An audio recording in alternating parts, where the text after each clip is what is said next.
Hələ əsrlər öncə hökmdarlar müharibələr zamanı ehtimal edəcəkləri çətin və çıxılmaz vəziyyəti düşünərək təhlükəsizlikləri üçün gizli sığınacaqlar yaradıblar. Bu ənənə zaman-zaman daha da inkişaf edib. Müasir dövrümüzdə də dövlət başçılarının bunkerlər üçün kifayət qədər böyük məbləğlər ayrılır və bu məsələlərə ciddi nəzarətdə saxlanılır.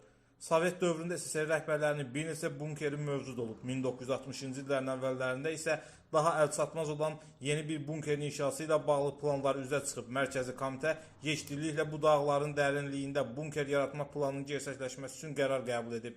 Dağın içərisində şəhəri xatırladan bunkerin inşası tam məhv həyata keçirilib. Şəhər adı isə Qrot adlandırılıb. Bunker Cənubi Uralın ən yüksək nöqtəsində Yaman dağının içərisində tikilib. Analoji olaraq Amerikada ABŞ prezidenti üçün Raven Rock dağının altında oxşar bunker mövcuddur. Bu sığınacaq cəmi 3000 nəfər üçün nəzərdə tutulub. Uraldakı bunkerin məxfi hərbi obyekt adı altında tikintisi 1960-cı illərdə planlaşdırılsa da inşasına 1970-ci illərin sonlarında başlayıb. Tikinti SSR Müdafiə Nazirliyinin 30 nömrəli tikinti idarəsi aparıb. Olduqca böyük həcmli tikinti Sovet dövründə tam başa çatdırılmayıb. SSR-in süqutundan sonra isə demək olar ki, dayandırılıb. Bunker haqqında ilk dəfə ABŞ Mərkəzi Kəşfiyyat İdarəsi məlumat yayıb. Məlumatda bildirilir ki, qapalı hərbi obyekt adı altında inşa edilən tikinti Rusiya Federasiyası prezidentinin bunkeri olacaq.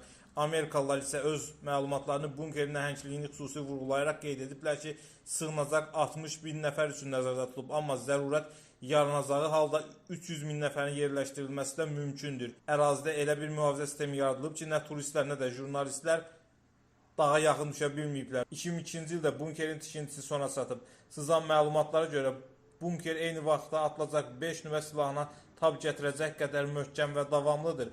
Bunkerin içərisində dəmir yol xətti və avtomobil yolu çəkilib. Bunkerin içərisində tunellərin uzunluğu isə 500 kilometrə çatır. Dağ altında salınan şəhərin eyni vaxtda 300 min nəfər yerləşdirilməsi mümkündür. 6 ay ərzində onlar çölə çıxmadan tam təminatla yaşaya bilərlər. Bunker normal yaşayış üçün bütün zəruri kommunikasiyalarla, su xətti, elektrik enerjisi, rabitə, havalandırma sistemi ilə təmin edilib. Hələ Sovet dövründə həmin bunkerin inşasına iştirak edən, adını açıqlamayan mühəndis bildirib ki, dağ altındakı şəhərdə hətta heyvan saxlamaq, meyvə və tərəvəz yetişdirmək də mümkündür. Bunker üçün ərazinin məhz bu məkanda seçilməsi də təsadüfi olmayıb.